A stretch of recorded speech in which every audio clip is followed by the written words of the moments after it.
Assalamualaikum warahmatullahi wabarakatuh. Halo Tribuners dimanapun Anda berada, bagaimana kabar Anda hari ini? Semoga senantiasa sehat dan juga tidak kurang suatu apapun. Berjumpa kembali bersama tribunnews.com dalam program obrolan virtual overview edisi hari ini, Kamis 25 November 2021, bersama saya Gilang Putranto dan rekan saya Asya Abdullah Rawi. Dan di kesempatan kali ini overview akan mengangkat sebuah tema mengenai UMK Solo 2022, naik tipis, buruh meringis. Asep. Nah, ini yang ditunggu-tunggu oleh kawan-kawan buruh dan juga kawan-kawan pengusaha di seluruh Indonesia.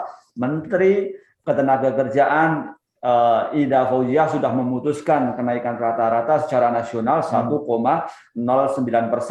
Artinya jika diterjemahkan sampai ke daerah, UMK di Solo diperkirakan naik Rp20.000. Artinya dari UMK 2021 itu sekitar 2.013.810, kemudian menjadi 2.033.000, seperti itu. Nah, ini kita mengundang sejumlah bagian yang memang mempunyai kepentingan di situ, Gilang. Baik, sudah hadir 3 narasumber yang ada bersama kami di Overview Tribun News.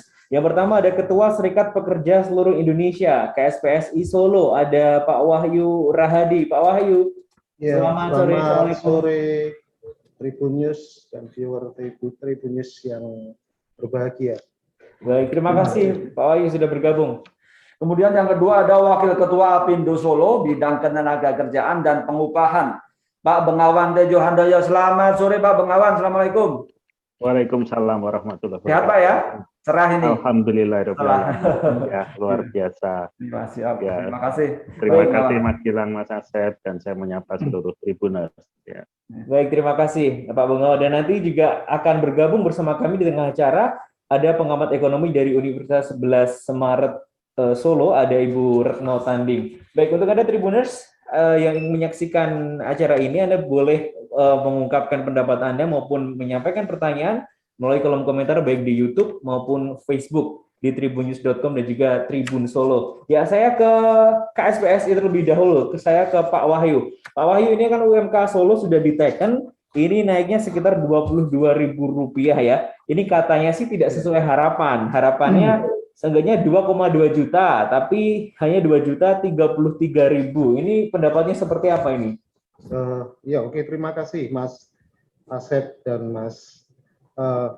Saya mulai dari begini, dari pijakan berpikir kita bahwa upah itu sesuai dengan Undang-Undang Dasar bahwa pengupahan itu adalah sebagai penghargaan terhadap nilai kemanusiaan. Jadi dalam Undang-Undang Dasar 1945 bahwa setiap warga negara berhak mendapatkan penghidupan yang layak. Itu yang pertama menjadi concern kami. Ya, sehingga kami merasa bahwa itulah yang harus mendasari kita semua. Terus kemudian sudah coba tadi menghitung, melihat. Yang kedua, kalau kita lihat hari ini, pekerja atau buruh itu masih dilihat sebagai bagian dari proses produksi. Sehingga persoalannya yang sekarang perdebatan-perdebatan yang ada itu masih berkutat kepada bagaimana dengan pengefisienkan proses produksi. Sehingga buruh adalah bagian, belum merupakan aset apalagi capital. Sehingga perdebatan kita hari ini hampir semua, baik dari Apindo, dari pemerintah, masih melihat posisi itu. Sehingga perdebatannya apakah kalau kemudian upah itu dinaikkan, sebuah produk akan kompetitif dari kota itu. Ini menjadi persoalan, karena tidak melihat dari sisi yang lebih luas lagi. Jadi kalau kita lihat selama ini proses perdebatannya kan di sana, sehingga kemudian upah murah itu menjadi sesuatu yang memang diharapkan supaya kemudian munculkan daya saing. Itu yang kedua. Terus saya melihat begini, saya coba lihat dari surat edaran menteri. Di situ disebutkan tentang bagaimana proses. Saya masuk di dalam proses penghitungan. UMK itu ada sekarang dengan kata penyesuaian. Jadi harus ada penyesuaian. Nah, saya perlu informasikan beberapa. Ada beberapa data menarik daripada SK ini. Yang pertama misalnya, rata-rata konsumsi orang Surakarta, rata-rata konsumsi dari data menteri ya, itu adalah 1.600 Rp3.000. Itu 60% lebih besar daripada kota-kota di sekitarnya. Ya, misalnya seperti Klaten itu hanya 972, kemudian Boyolali itu hanya 991. Rata-rata konsumsi orang Solo itu jauh lebih besar daripada daerah-daerah lain. Artinya kebutuhan orang Solo untuk memenuhi kebutuhan konsumsinya itu 1,6. Kemudian kalau kita telisik lagi di dalam proses penghitungannya, harus ada penghitungan yang namanya batas atas. Batas atas upah minimum. Solo kalau kita hitung batas atasnya hari ini adalah 3.502.268. Undang-undang ini sebenarnya menarik, peraturan ini sebenarnya menarik, membuka mata kita bahwa kalau dulu kita nggak ngerti apa yang sebenarnya terjadi sebenarnya, kalau hari ini bisa terlihat bahwa batas atas di dalam penghitungan sesuai dengan rumus PP 36 itu bisa terlihat bahwa harusnya adalah 3.500.000. Batas bawahnya adalah separuhnya. Artinya kalau yang saya pahami batas atas sesuai aturan bahwa gubernur dilarang membuat keputusan di atas batas atas. Itu kan begitu. Nah, kalau kemudian kita cari mediannya, sebenarnya upah kita antara batas bawah dengan batas bawah atas itu adalah 2.600.000-an.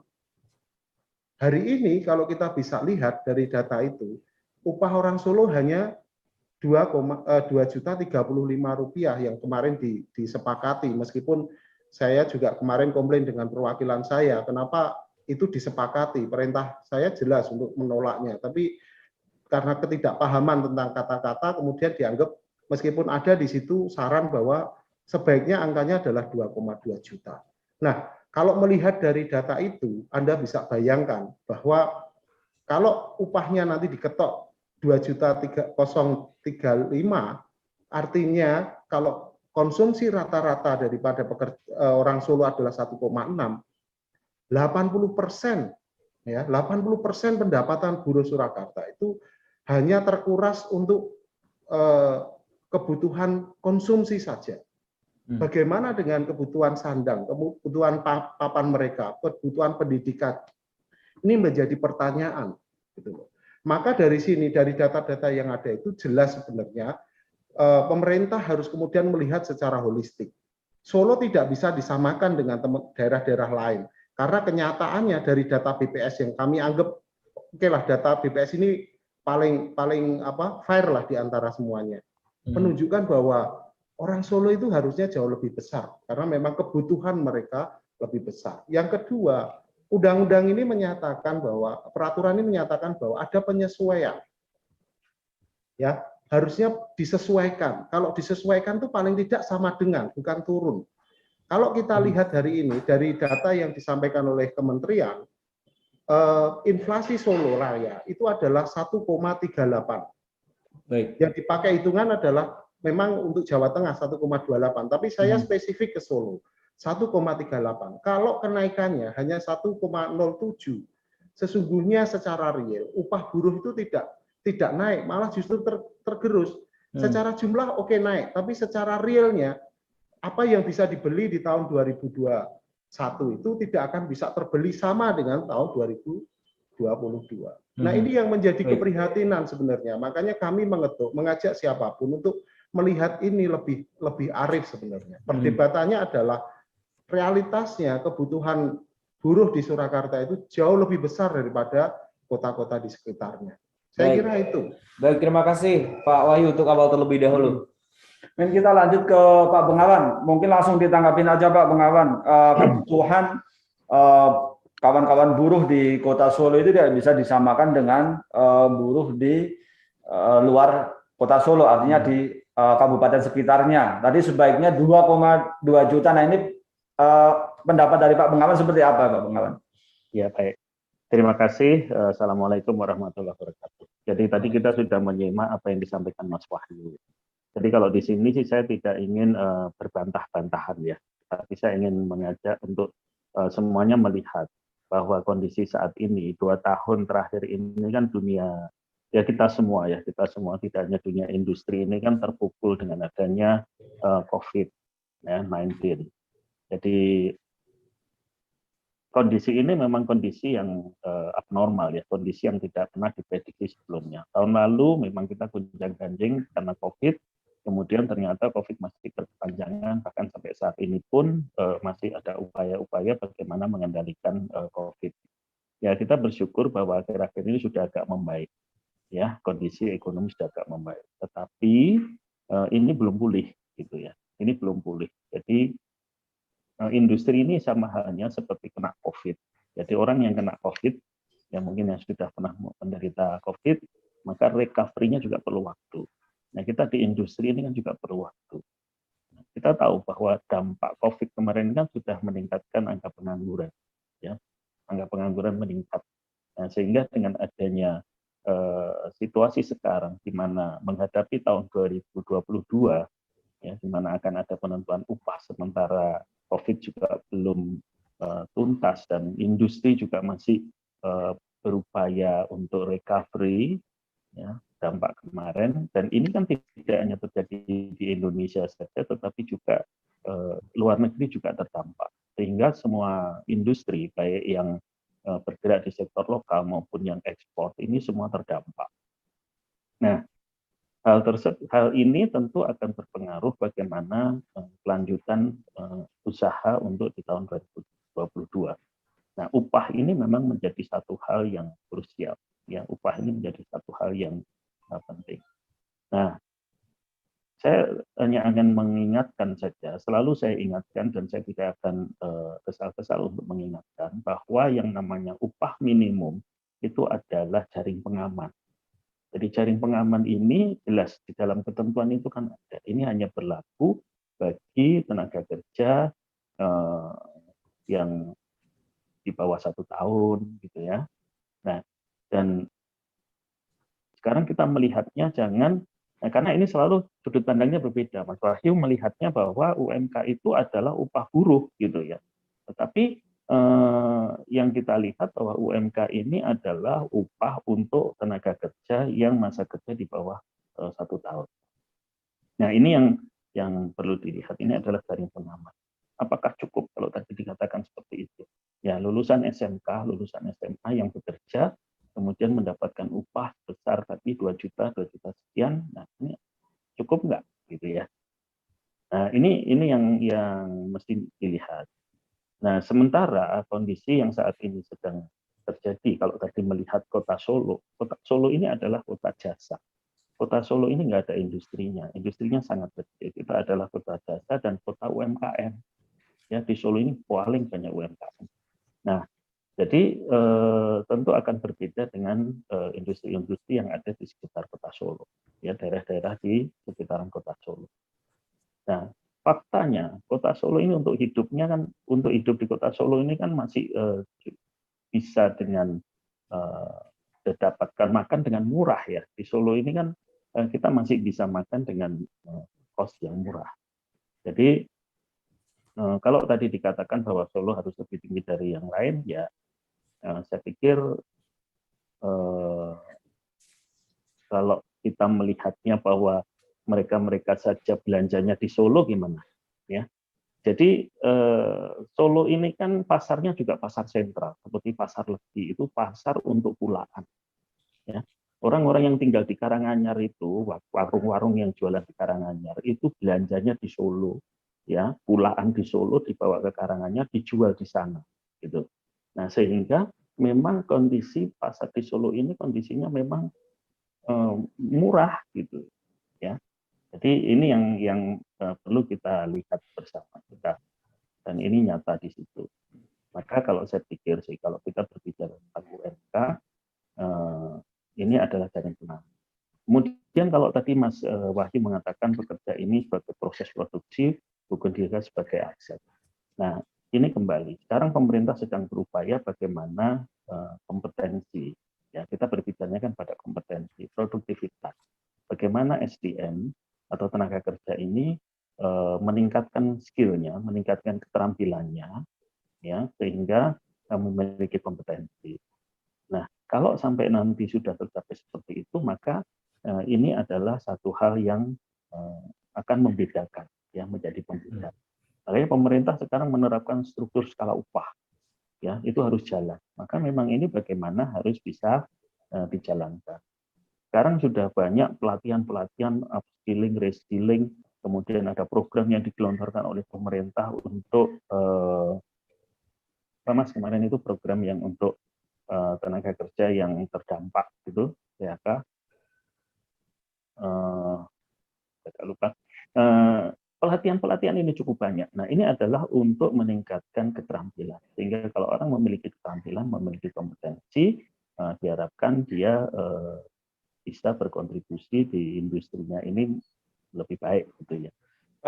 Pak, berarti dengan jumlah UMK yang tidak jauh dengan 2021 ini artinya cukup sebenarnya.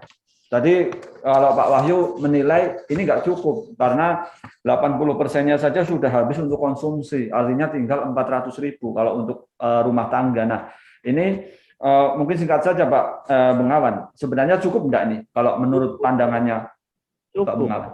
Cukup, untuk lajang itu cukup kan. Kalau bicara untuk konsumsi rumah tangga yang mana dulu? Anak 2, anak 3, istri 1, istri 2, istri lain gitu kan. Tapi kalau kita kan bicaranya untuk lajang cukup, ya. Nah, sementara apakah ini UMK-nya cukup? Dampak yang kemarin dilihat banyak, kemudian sektor-sektor usaha yang akhirnya dengan adanya COVID harus tutup, ya. Nah, ini kan juga sebuah fakta dan ini juga membuktikan. Jadi kalau kita ini sebetulnya di industri ini dengan karyawan, ya dari karyawan ya perusahaan-perusahaan ini sebetulnya kan sudah terjalin komunikasi yang baik. Terbukti dengan adanya COVID di Solo ini tidak timbul gejolak, tidak timbul masalah juga karena memang kita semua melihat fakta gitu. Nah jadi ya kalau kaitannya dengan penetapan UMK ini dari serikat secara organisasi yaitu monggo saya maklum. Jadi Mas Wahyu pun juga menyampaikan hal ini kan berupaya, tetapi sebetulnya secara fakta, secara real juga mengetahui kondisi di lapangan. Oke, baik Pak Bengawan. Baik, kami juga masih menunggu bergabungnya Ibu Retno Tanding, pengamat ekonomi dari Universitas 11 Maret. Namun sebelum bergabung, nampaknya, apakah sudah? Belum. Baik, saya ke. Sampun, Mas. Oh sudah, Ibu. Ibu mungkin bisa di kameranya, Ibu. Ya, saya minta maaf ini karena koneksinya itu jelek. Jadi baik. Wajah saya yang cantik ini tidak bisa keluar. Mohon maaf sekali nih Pak Wahyu dan Pak Bengawan. Baik, tidak masalah Ibu. Ibu Retno, langsung saja Ibu, bagaimana pendapat Anda mengenai kenaikan UMK ini? Kemudian tadi sudah disampaikan juga oleh Pak Wahyu ini besarannya tidak cukup karena 80%-nya sudah untuk mencukupi konsumsi saja. Tetapi tadi menurut pandangan Pak Bengawan ini masih cukup nih dengan catatan karena itu UMK itu adalah diberikan untuk yang 1 tahun, belum ada 1 tahun pekerjaannya. Kalau masih lajang masih cukup saja. Pandangannya seperti apa Ibu Retno? Terima kasih Mas Gilang. Saya juga perlu kembali lagi tentang kalau kita bicara tentang upah minimum ini, kita perlu kembali pada filosofinya ya, bahwa upah minimum yang ditetapkan ini sebenarnya seperti tadi sudah disampaikan oleh Pak Bengawan adalah untuk pekerja yang masa kerjanya itu di bawah 1 tahun. Yang asumsinya karena asumsinya yang sudah bekerja di atas 1 tahun, perusahaan harus melakukan atau menyusun struktur dan skala upah yang disesuaikan dengan masa kerja, kemudian pendidikan, kompetensi, dan seterusnya, yang tentu saja ini nanti akan membedakan antara upah minimum yang diterima oleh pekerja yang kurang dari 1 tahun dan yang sudah bekerja lebih lama dari itu.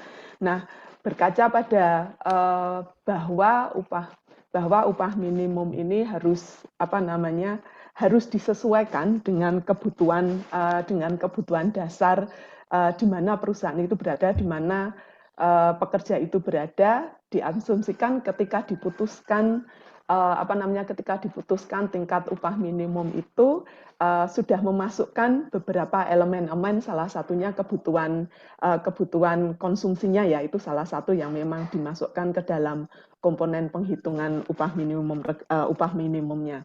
Nah, sehingga memang tahun lalu saya juga sempat diundang untuk bicara tentang upah minimum untuk tahun 2021. Nah, ini kembali pada sekarang ini ketika sudah diputuskan bahwa kenaikannya memang tidak banyak, cuma 1,09%, tetapi kenaikannya itu pun juga memang mengikuti aturan untuk disesuaikan dengan inflasi 1,28 atau economic growth produk domestik bruto regional yang 0,97 ini.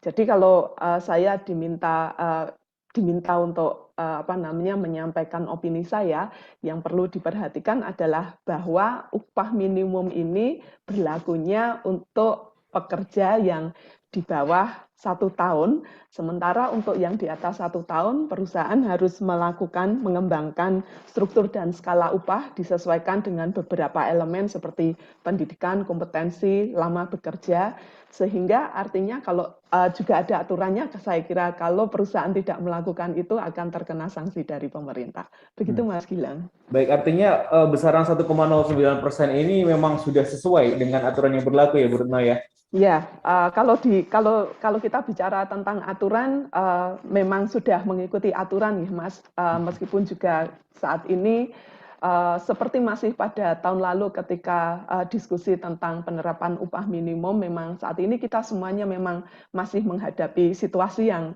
kita rasa luar biasa dan kita belum tahu ujungnya ini nanti akan seperti apa.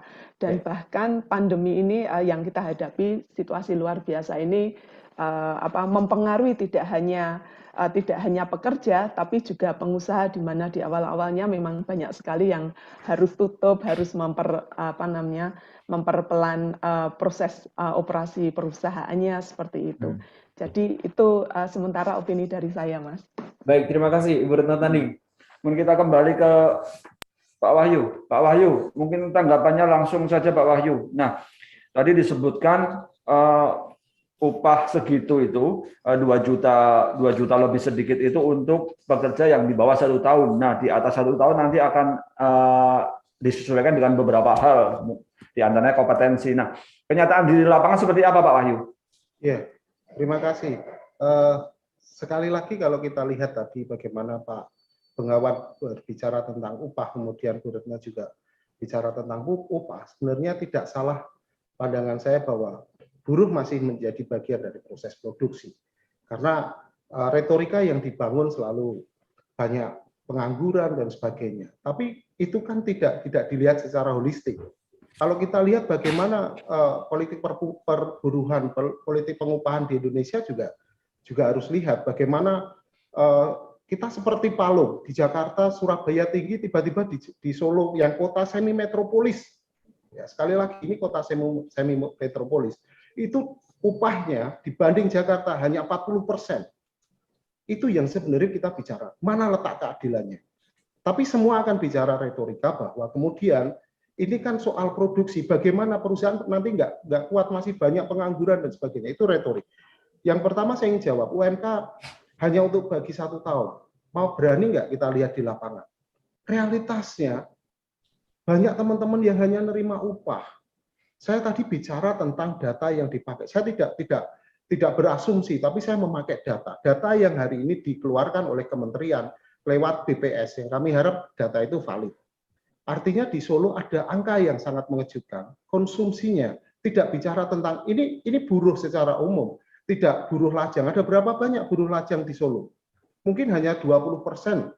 Ya, yang 80% pasti sudah menikah. Kenapa kita bicara yang hanya 20%? Ini loh, dan kenyataannya hampir di banyak perusahaan mereka menerima UMK, apalagi kalau kita lihat aturan, betul ada struktur dan skala upah, berapa banyak perusahaan yang bisa membuat itu dan berapa fair. Karena lebih banyak kalau kita lihat sebenarnya upah minimum itu berlaku memang betul, tetap aturannya normatif begitu. Tapi ketika dia lebih 1.000, lebih 2.000, itu sudah membatalkan, tidak ada masalah. Apa perbedaan 2.035 dengan 2.037? Tidak ada persoalan. Nah, saya hari ini mencoba berbicara berbasis data yang dikeluarkan oleh BPS yang kemudian dijadikan acuan di dalam proses penetapan ini. Maka saya ingatkan ke semua pihak bahwa ini realitasnya, Kota Solo seperti ini, gitu loh. Maka harus ada pemikiran yang berbeda. Karena ini bicara tentang kemanusiaan. Ingat, Undang-Undang Dasar melindungi orang untuk mendapat hidup layak. Dulu kita awalnya punya KFM dalam penetapan upah, kebutuhan fisik minimum. Muncul jadi KHN, kebutuhan hidup minimum. Kemudian muncul lagi yang namanya kebutuhan hidup layak. Sampai diupayakan di dalam Undang-Undang Nomor 13 itu harus hidup layak. Pertanyaannya, apakah upah yang sekarang ini diterima berani disurvei kemudian memang memenuhi upah hidup layak? Kalau kemudian ditanyakan apakah seorang lajang tidak boleh hidup layak, gitu. Kami yang ada di lapangan tahu bahwa UMK ini tidak hanya sekedar ini untuk hanya orang 1 tahun, ini dipakai untuk banyak orang. Mungkin tambah 1000 saja sudah dianggap sah menurut hukum. Tapi realitasnya sebagian besar perusahaan-perusahaan menggunakan UMK itu sebagai upah maksimum karena dia ingin mempertahankan labor cost-nya supaya tetap baik. Makanya muncul di sekarang ini banyak adalah tenaga kerja kontrak, gitu loh. Kalau kemudian dengan upah yang kecil, kita selalu diskusi, orang menjadi tidak produktif karena upahnya kecil atau karena memang dia nggak produktif. Ya rata-rata orang yang punya kualitas bagus pasti nggak mau kerja di Solo. Orang-orang Solo yang punya kualitas bagus dia akan lebih banyak keluar dari Solo. Akhirnya ya yang kita punya tenaga kerja yang memang tidak begitu qualified karena memang upahnya sangat rendah. Ini yang juga harus dilihat ke depan. Yang kedua, upaya membangun struktur pemiskinan terhadap ini akan memunculkan radikalisasi. Maka jangan salah kalau hari ini memang teman-teman buruh Surakarta oke tahu diri dan sebagainya. Karena memang kebetulan di Solo tidak ada klaster perusahaan kan. Kita kan terpecah-pecah di mana-mana. Itu juga membuat komunikasinya tidak bagus. Tapi belajarlah dengan teman-teman di Bekasi. Saya mengikuti mereka sejak tahun 2000. Bagaimana proses radikalisasi mereka sampai kemudian dia menutup jalan tol dan sebagainya. Itu karena memang tidak ada pilihan. Jadi saya berpikirnya begini, kita tidak hanya berpikir hari ini, ya, kita harus juga berpikir untuk ke depan. Apakah akan terus dipertahankan pengupah murah yang seperti ini? Ingat, the hungry man is angry man. Orang yang lapar itu pasti akan bisa marah. Ya. Bukan sekarang, entah kapan, atau ketika masuknya teman-teman dengan pemikiran-pemikiran yang lebih keras. Hari ini kita bekerja sama, kami mau tahu, tapi kami berharap sebenarnya semua stakeholder kemudian juga mulai menyusun. Teman-teman Apindo juga mulai menyusun. Ini nggak bisa kayak gini terus. Satu saat juga ada kewajiban untuk mensejahterakan teman-teman. Saya kira itu ya. Jadi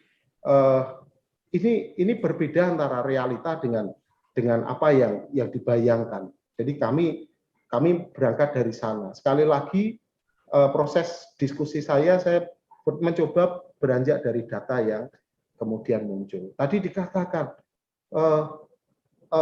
kalau kita lihat di edaran itu betul memang Jawa Tengah itu 1,28, tapi di data Solo itu 1,38. Artinya buruh tidak disesuaikan, tapi nilai realnya menurun. Nah, ini juga menjadi persoalan. Terima kasih. Pak Wahyu, tadi Anda menyebut di mana letak keadilan. Nah, apakah suara-suara buruh seperti ini sudah pernah disampaikan kepada wali kota Solo, baik itu saat ini ataupun sebelum-sebelumnya? Sudah. Saya pernah masuk di Dewan Pengupahan. Ya, saya tahu betul bagaimana proses-proses di Dewan Pengupahan. Dan kebetulan ketika saya berada di Dewan Pengupahan, itu pengupahan Solo paling tinggi yang pernah muncul, ya. Cuman karena faktor administratif, saya kemudian memang tidak bisa masuk lagi ke Dewan Pengupahan. Faktor administrasi saya sendiri, saya nggak bisa karena ada syarat untuk bisa masuk ke Dewan Pengupahan. Tapi kita pernah kok berbicara itu, dan mungkin hari ini moga-moga Mas Gibran bisa melihat bahwa ini loh realitasnya, ada data yang seperti ini yang harus membuka mata kita semua. Kondisinya demikian. Saya kalau ditanya bagaimana dengan kondisi perusahaan, kita sangat tahu kondisi perusahaan hari ini. Makanya kita nggak macam-macam nih, kita nggak bergerak, kita nggak apapun. Tapi kalau diskusi ini bisa membangun pencerahan, ini ya lebih asik toh kalau kita bicara dengan cara begini, cara yang lebih humanis, kemudian orang bisa mendengarkan suara kami. Saya kira itu, Mas. Oke, terima kasih Pak Wahyu.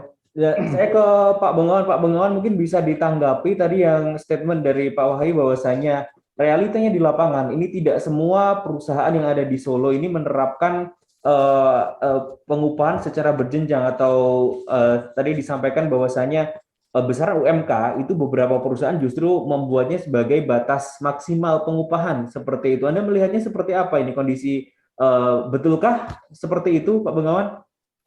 Sebetulnya kalau bicara seperti itu, saya nggak tahu ya itu gimana. Tetapi yang jelas sekarang ini perusahaan-perusahaan ini sudah menerapkan struktur dan skala upah.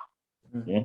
Nah, sementara itu sudah jalan. Ini sudah dipersyaratkan. Jadi dinas tenaga kerja dan sebagainya sudah bergerak.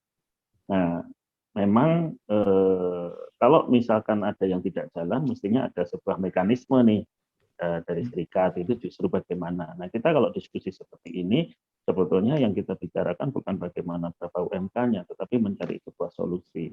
Ya, saya sepakat. Jadi kalau UMK itu ini dari kacamata saya ya sebagai orang yang berada dalam bidang sumber daya manusia, kalau saya melihat sebenarnya standarnya jangan tinggi-tinggi, ngapain. Saya tadi barusan pagi tadi itu ngobrol dengan seseorang yang mengatakan dia dari Wonogiri, Mas, perusahaan di Wonogiri tumbuh berkembang terus, tapi kenapa ya cari orang susah? Ya susah karena tergantung. Kalau Wonogiri mau tahu bahwa kondisi di sekitarnya, perusahaan itu melihat bahwa di sekitarnya itu UMK-nya sudah tinggi, standar sudah tinggi, ya jangan mengikuti UMK yang ada di daerahnya, dan di Wonogiri. Untuk upah ya, upah. Saya tidak bicara UMK. Kalau UMK biarkan rendah. Karena sekarang itu UMK yang ada ditetapkan rendah, ini sebetulnya mempunyai peluang yang besar untuk meningkatkan kompetensinya, produktivitas tenaga kerjanya, di mana orang yang berprestasi bisa diberikan upah yang lebih tentunya. Ya. Nah, ini adalah satu hubungan industrial yang memang akan dibangun, yang mestinya bisa dibangun, diciptakan seperti itu. Itu pilihan kok. Orang itu sekarang tenaga kerja itu kalau dibayar ikut siapa? Oh, ikut Bengawan. Di situ digaji berapa? Sekarang ikut Pak Wahyu. Di sana lebih tinggi. Pindah orang itu. Ya, tidak ada loyalitas juga. Jadi sekarang di mana? Siapa yang mau memberi dia lebih, maka dia akan berpindah. Nah, ini dibentuk oleh pasar, gitu ya.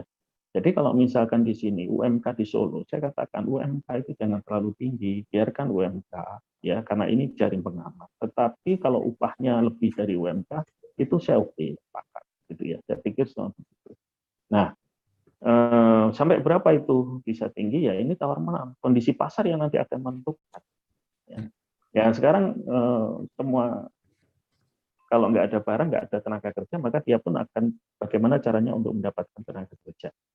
Ya, nah dia akan bayar mahal, dia akan bayar tinggi kalau memang itu sebuah kebutuhan dan itu memang dia harus dapatkan. Gitu. Nah ini adalah satu hal yang perlu kita pahami. Nah nah ini yang saya katakan sekarang bagaimana upaya untuk meningkatkan kompetensi, meningkatkan skill, karena jangan sampai nanti kita ini kan terbentuk dengan mentalitas, moralitas. Kondisinya sangat kompleks. Teman-teman kemarin yang di Solo itu kan kebanyakan pusat perdagangan, sampai ada beberapa yang akhirnya harus gerainya tutup, harus karyawannya di medsos pamit, semua seperti itu. Nah ini adalah sebuah kondisi yang memprihatinkan. Jadi sudah sekian banyak orang akhirnya harus hilang pekerjaan. Nah, saya datang ke mall itu juga memprihatinkan betul kondisinya. Tutup kok, gimana? Kalau mau buka, mau jualan, orang mau kerja aja, nggak ada yang beli, nggak ada yang datang. Ya, sehingga akhirnya malah rugi. Ya, ini adalah kondisi yang betul-betul berat. Maka ini untuk 2022, untuk Solo memang ini perlu recovery. Pemerintah pun juga saya pikir mempunyai pertimbangan yang cukup banyak dari beberapa masukan untuk bagaimana menyelamatkan semuanya.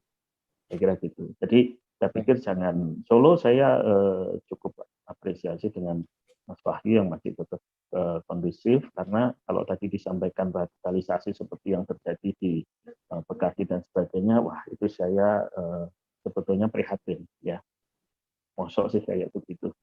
Saya pikir ini mungkin ada lebih pada unsur-unsur tertentu yang masuk ya, lebih kepada psikologi massa untuk bagaimana mengerahkan seperti itu. Tapi kalau sampai mengganggu fasilitas umum, mengganggu apalagi sampai ada upaya paksa seperti itu, menekan ya, saya pikir ini adalah sebuah hubungan yang nggak baik.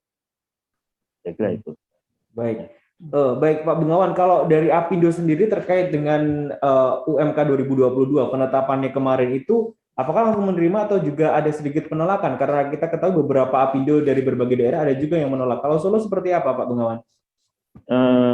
Saya nggak tahu ini apa sudah ditetapkan. Saya belum dapat informasi dari Dewan Pengupahan bahwa sudah ada kesepakatan atau sudah ada keputusan. Karena saya pikir saya yang saya tahu sekarang baru UMP yang ditetapkan, tetapi untuk UMK masih menunggu ketetapan dari gubernur. Ya saya sih berharap, kita berharap semua juga harus menahan diri, mengikuti regulasi yang memang berjalan. Gitu. Nah sudah ada ketetapan tentang PP36, kita juga berharap ya itu menjadi acuan kita. Ya memang tidak bisa memuaskan semuanya, tetapi semua perlu menahan diri, semua perlu tahu, kemudian bisa berjalan. Nah. Baik. Hubungan yang baik sekarang ini, perusahaan yang cukup berat, itu juga sekarang ini kan ada kepedulian ya, hubungan industrial bagus, di mana ada beberapa perusahaan yang akhirnya care dengan karyawannya, memberikan suplemen, memberikan bagaimana dia tetap bisa sehat di tengah situasi pandemi COVID. Saya pikir ini juga satu hal yang perlu diketahui, nah, sehingga tadi yang Mas Wahyu bilang tidak ada klaster industri, tidak ada klaster dunia kerja terkait dengan COVID. Karena apa? Kita semua concern, kita semua perhatian, kita semua juga hati-hati, kita semua menjaga jangan sampai kita menjadi sumber dari sebuah masalah itu. Baik, itu. Baik, terima kasih Pak Bengawan. Oke, kita lanjut ke Bu Retno. Bu Retno? Halo, Bu Retno masih bergabung ya?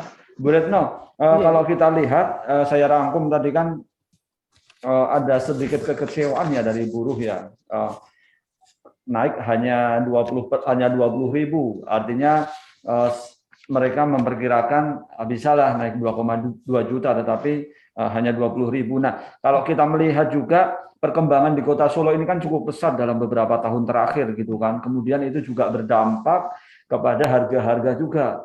Nah, apakah ini juga berpengaruh nantinya terhadap besaran UMK yang diterima oleh buruh? Oke, jadi gini Mas Gilang ya, kalau kita kemudian saya ingin mengajak melihat pada level yang lebih makro ya. Tadi Pak Bengawan sudah bercerita, sudah menyampaikan tentang dikotomi ini ya Pak ya, antara permintaan kenaikan upah minimum dan kemudian dikaitkan dengan kompetensi, perlunya menaikkan kompetensi dari para pekerja di Solo terutama. Nah, saya ingin melihat pada level pada level yang lebih makro ketika memang upah minimum itu setiap tahunnya selalu menjadi debat, tetapi di sisi lain ketika kita bicara tentang Indonesia pada tataran global, bicara tentang tingkat daya saing Indonesia, yang salah satu yang memang menurunkan atau yang masih perlu dikejar lebih lanjut lagi untuk meningkatkan tingkat daya saing Indonesia itu salah satunya memang adalah pasar tenaga kerja dan juga kapabilitas inovasi yang ini yang ini kaitannya dengan yang ini kaitannya juga kalau kita bicara kapabilitas inovasi itu kita bicara tentang kompetensi dari tenaga kerja di Indonesia. Nah, ini memang selalu menjadi salah satu dilema, tapi bukan dilema sebenarnya. Ini sebenarnya tantangan yang harus dijawab oleh Indonesia supaya Indonesia tidak selalu menjadi negara yang dipersepsikan sebagai pasar, tetapi kalau kita bicara dari sisi produksi, dari sisi produktivitas itu rendah. Nah, ini yang ketika kita dari waktu ke waktu memang selalu berdiskusi tentang upah minimum, tapi di sisi lain ketika kita bicara tentang bicara tentang kompetensi, ini malah jarang sekali dibahas. Padahal ini sangat penting saya kira bagi pengusaha ya Pak Bengawan ya, bicara tentang peningkatan kompetensi, kemampuan inovasi, kemudian pada tataran yang lebih nasional lagi bahwa ini akan membantu meningkatkan kapabilitas Indonesia untuk meningkatkan daya saing, peningkatan kompetensi tenaga kerja ini untuk meningkatkan daya saing Indonesia, sehingga pada akhirnya ketika kita memiliki daya tarik yang lebih tinggi, akan semakin banyak yang akan datang ke Indonesia untuk berinvestasi, dan investasi itu akan selalu identik dengan kesempatan kerja, dan kalau kita bicara kesempatan kerja, akhirnya apabila memang tenaga kerja di Indonesia ini kompetitif, ini juga akan menaikkan juga daya saing dan juga daya tawar pekerja. Kalau kita bicara daya tawar, akhirnya akan sampai pada upah juga ini, Mas Gilang. Itu jadi saya juga ingin membawa diskusi kita juga ke situ juga ini, Mas Gilang. Jadi bahwa diskusi tahunan tentang upah tenaga kerja ini juga, upah minimum ini seharusnya juga perlu juga kita diskusikan tentang peningkatan kompetensi, peningkatan produktivitas, dan kontribusi untuk meningkatkan daya saing Indonesia pada level yang lebih global. Makatan.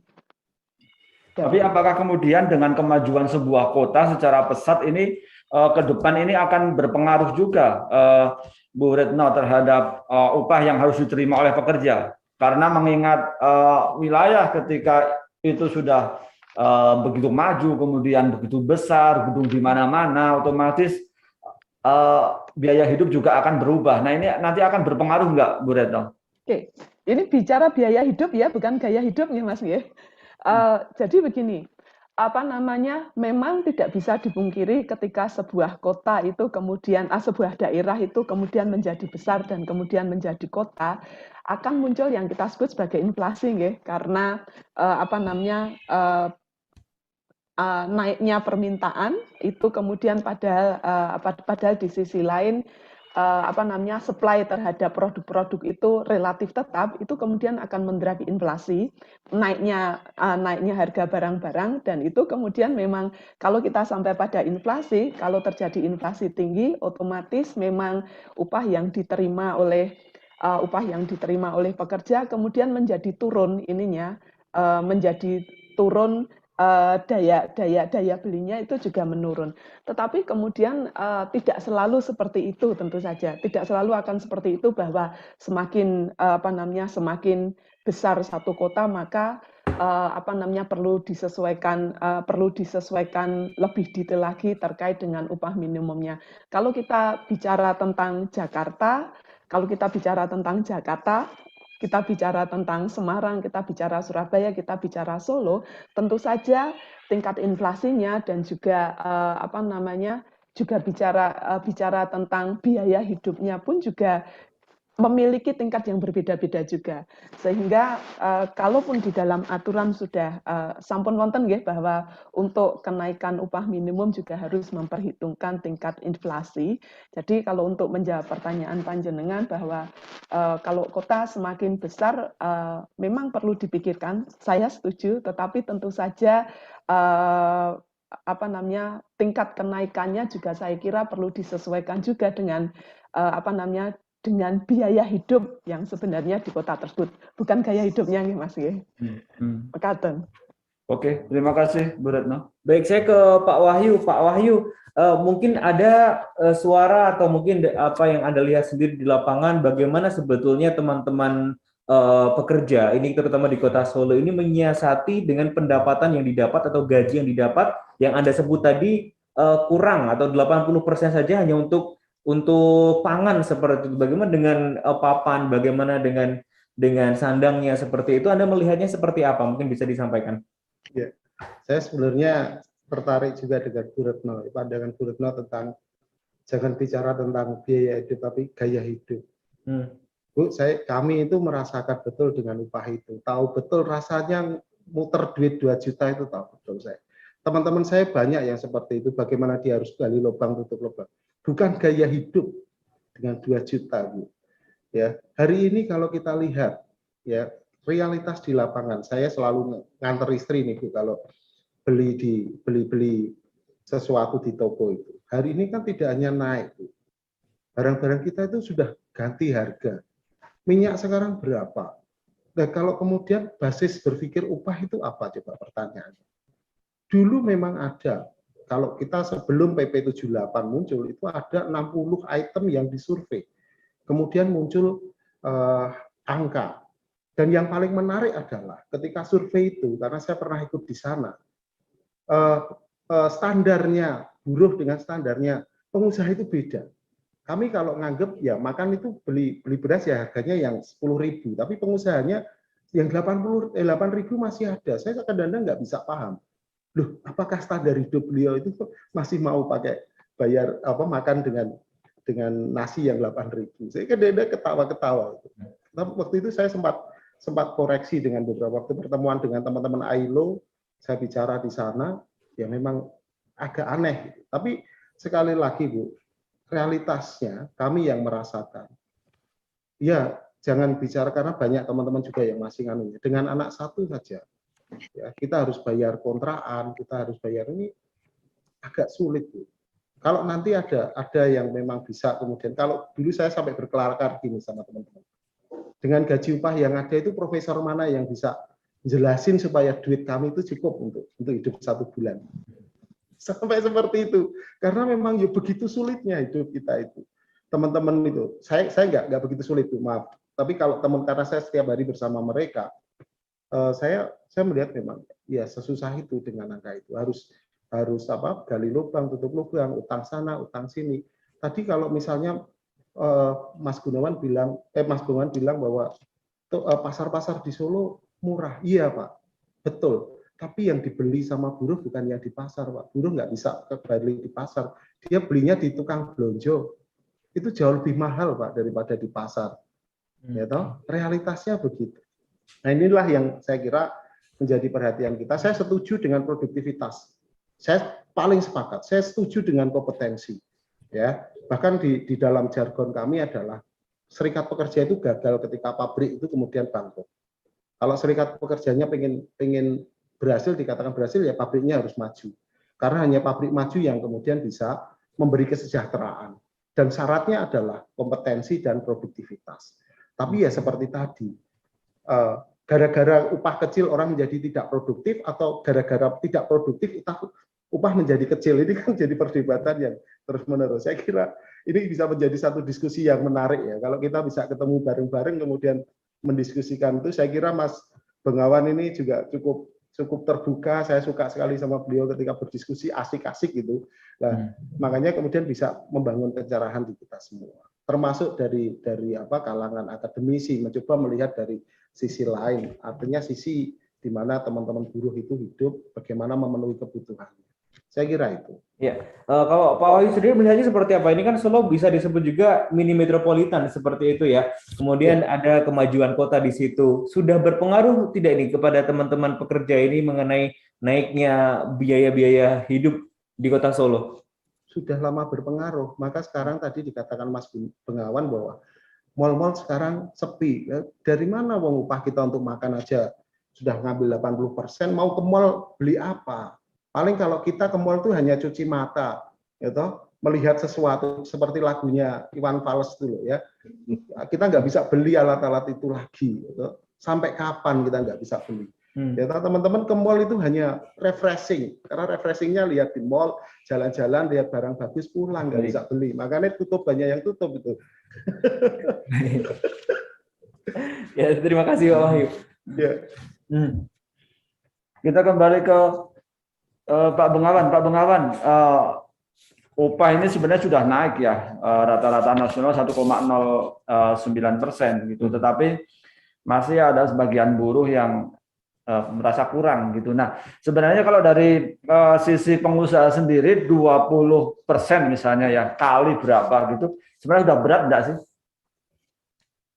Ya, kalau untuk kita di industri, sebagian kan industri ada yang padat karya ya. Kalau padat karya kan jumlah tenaga kerjanya kan cukup banyak. Maka kalau ada kenaikan itu ya memang sangat dirasakan, apalagi dengan perkaliannya. Ya, ini memang itu bukan sebuah angka yang kecil. Kemudian bagi usaha-usaha yang menengah, usaha-usaha yang kecil. Nah, ini juga tentu juga akan sangat berasa. Ya. Nah, ini adalah ya menarik kan tadi kalau tadi kita Mas Wahyu sampaikan, nggak apa-apa Mas. Jadi memang ini sebuah realita. Jadi kalau orang sekarang nggak bisa berbelanja, ya dulu kaya apa ya akhirnya ora payu, cukup ya. Nah, ini adalah sebuah fakta. Maka sekarang mungkin barang-barang akan turun dengan adanya diskon dan sebagainya, berbagai cara diupayakan dilakukan. Nah, ini adalah bagaimana untuk menekan. Saya sepakat tadi sekarang ini situasi-situasi yang belum bisa dikendalikan kan termasuk harga-harga yang berganti, ya kan, ganti harga. Ya saya pikir ini siapa yang menghendaki dan kenapa bisa begitu. Nah, konyolnya lagi dengan harga yang tinggi itu masih terbeli kan. Katanya ada yang beli, jadi ya harga akan tetap tinggi. Tapi kalau enggak ya akan turun. Coba dilihat di sisi yang lain, ada yang akhirnya hancur. Kalau saya kemarin ketemu mengamati peternakan, sekarang untuk harga telur aja murah dan mereka itu yang peternak telur teriak-teriak sudah nggak untung antara pembelian pakan membesarkan ayam sampai menjual telurnya ini sudah nggak apa namanya nggak sebanding gitu ya. Nah ini pasar yang nanti akan membentuk. Jadi sekali lagi makanya monggo kita diskusi seperti ini menarik. Jadi apa yang harus kita lakukan? Kalau saya tidak berbicara kepada nilainya berapa, saya pikir UMK itu berapapun, ya. Yang penting sekarang kalau saya butuh orang, ya, saya bisa dapatkan, misalkan orang ini mempunyai keterampilan, keahlian, dan kalau saya tidak membayar sebanding atas keterampilan dia, maka saya akan kehilangan dia. Nah, ini akan menjadi satu hal yang dipikirkan, gitu ya. Jadi mau upah murah di Solo, upah paling murah pun nggak usah risau. Karena apa? Kalau Anda punya keterampilan, Anda punya keahlian, maka perusahaan akan merasa kehilangan orang ini kalau tidak dia perhatikan, maka dia akan kehilangan betul. Ya. Dan imbalan yang paling penting adalah upah. Maka inilah yang terbentuk pasarnya seperti itu. Saya kira itu apa namanya, selama tenaga kerja ini masih banyak pengangguran, orang nganggur aja masih banyak kok. Orang kerja mau minta macam-macam. Anda nggak kerja, yang lain ini yang nganggur ini ngantri nih lo mau kerja. Ini bisa gitu. Sehingga kalau sampai seperti itu, ya ini saya melihatnya, marilah kita melihat upah minimum ini sebagai sesuatu untuk tidak dipermasalahkan, baik bagaimana kita mensikapi atas hal itu. Oke, terima kasih Pak Bengawan. Baik, terima kasih juga ini untuk Ibu Retno sudah tampil ini ya. Baik, ini karena kita waktunya terbatas, ini kami akan mintakan closing statement dari masing-masing narasumber. Yang pertama saya ke Ibu Retno terlebih dahulu. Ibu, seperti apa Anda akan menyampaikan bagaimana masyarakat harus menyikapi, bagaimana buruh menyikapi, dan juga pengusaha menyikapi terkait UMK 2022 ini. Silakan Ibu Retno. Oke, terima kasih Mas Gilang. Mohon maaf tadi belum kelihatan wajahnya. Ya, saya kira debat diskursus tentang upah minimum ini akan selalu muncul setiap tahunnya. Tapi saya kira pengusaha, pekerja, dan juga pemerintah dan stakeholder pun perlu juga duduk bersama-sama juga untuk membahas elemen yang lainnya ketika kita bicara hubungan antara pekerja dan pengusaha, perusahaan. Jadi kita juga perlu menambahkan isu-isu tentang produktivitas, kompetensi, dan juga kita perlu juga untuk melihat kembali ke filosofi ketika kita bicara tentang upah minimum, ketika kita bicara tentang kebutuhan minimal, kebutuhan konsumsi pekerja minimal. Nah, ini saya kira perlu, kalau memang perlu didiskusikan, kita tetap perlu duduk bersama dan mengkaji dengan kepala dingin. Saya kira tanpa ada interest yang lain di belakangnya. Saya kira dengan demikian setiap tahunnya tentu saja harapan saya ketika kita memutuskan tentang berapa tingkat penambahan upah minimum ini, kita perlu menjernihkan sebenarnya yang kita sebut sebagai upah minimum itu seberapa banyak dan untuk siapa sebenarnya peruntukannya, sehingga tidak terjadi pengaburan diskusi pada upah minimum yang ditetapkan oleh pemerintah, dan itu ditetapkan bersama-sama juga saya kira. Jadi itu saja saya kira untuk closing statement dari saya, Mas Gilang. Terima kasih. Terima kasih Ibu Retno Tanding. Oke, kita lanjut ke Pak Wahyu, closing statement, dan mungkin apa yang akan dilakukan buruh dengan melihat kenaikan tidak sesuai harapan menurut versi buruh? Ya, yang pasti kita tetap berkepala dingin, tidak ada sesuatu ya, karena memang ada kepentingan yang sangat besar. Hari ini banyak kawan-kawan kami yang sudah turun ke jalan ya. Semarang hari ini turun, Surabaya sudah turun, Jakarta juga sudah turun ke jalan. Kita masih mencoba melakukan dialog-dialog yang konstruktif seperti saat ini. Harapan kami sebenarnya, kami juga ingin mengajak semuanya berpikir bersama-sama. Saya setuju yang disampaikan Bu Retno, tapi antara apa yang dilihat secara teoritis dengan kondisi lapangan jauh sangat berbeda. Akan lebih menarik lagi kalau kita bicara dengan kondisi real yang ada di lapangan. Saya kira kami tetap berpendapat pada dasar tolak berpikir kita. Upah minimum itu adalah seperti yang diamanatkan undang-undang bahwa harus memenuhi kehidupan yang layak bagi kemanusiaan. Jadi kami bergerak pada titik itu. Sehingga ukurannya mau apa? Dulu ada Profesor Mugiarto yang bicara tentang apa kebutuhan fisik orang.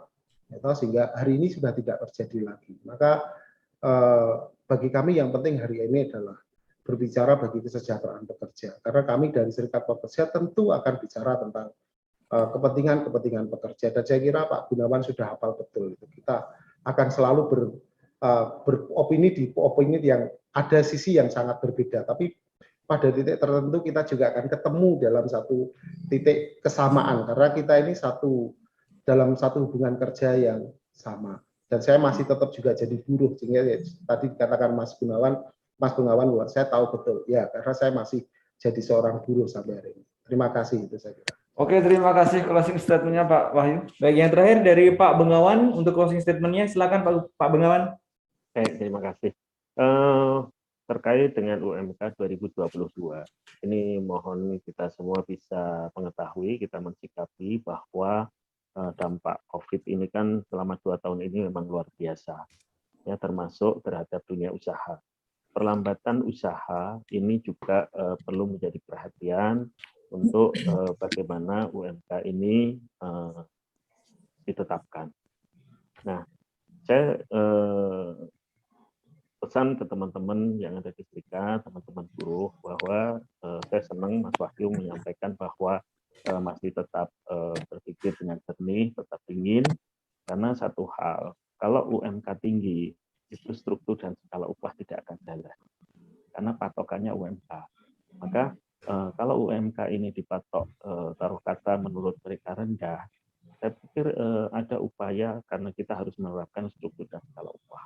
Ya, inilah yang nanti menjadi ranah kita. Jadi saya pikir UMK ini jangan disikapi secara emosional. Kemudian saya tetap Solo ini memang daerahnya memang beda, unik, khusus. Bidang usaha di Solo ini juga lebih banyak pada sektor jasa, ya, sehingga ini menjadi perhatian. Pelaku usahanya juga banyak yang UMKM, sehingga ini juga menjadi satu hal yang unik untuk Kota Solo. Saya kira itu.